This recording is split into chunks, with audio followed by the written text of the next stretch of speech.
জনপদের পুরুষ মহিলা তরুণ ছাত্র শিক্ষক পেশাজীবী সকল শ্রেণীর মানুষ আমাদেরকে যেভাবে ভালোবেসেছেন, আমি কথা দিচ্ছি এই ফুলবাড়িয়াকে ঐক্যবদ্ধ রাখার জন্য আমার যা করা দরকার আমি ঐক্যবদ্ধ ফুলবাড়িয়া গড়ে তুলতে চাই।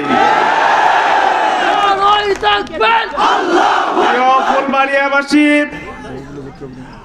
আমি আজকে এই মুহূর্তে শ্রদ্ধার সাথে স্মরণ করছি আমাদের যেই কেন্দ্রীয় নেতৃত্বকে ফাঁসি দিয়ে হত্যা করা হয়েছে, আমাদের সেই নেতাদেরকে যারা বাংলাদেশের এই দেশের জনগণের সম্পদ ছিল, শুধুমাত্র ষড়যন্ত্র করে হিরো উদ্দেশ্যে নেতৃত্বের সংকট তৈরি করার জন্য নিজামী থেকে শুরু করে মুজাহিদ, কামরুজ্জামান, আব্দুল কাদের মোল্লা, মীর কাসেম আলীদেরকে হত্যা করা হয়েছে।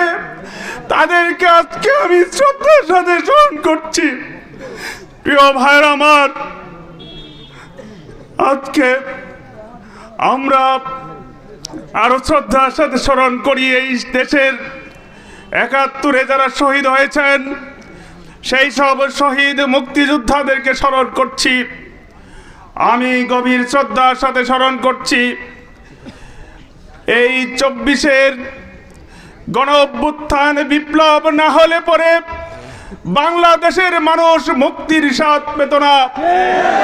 সেই সব মর্দে মুজাহিদ যাদের রক্তে ভেজায় বাংলার জমিন, তাদের সেই রক্তের পাটাতনের উপর দাঁড়িয়ে আজকের এই বিজয়।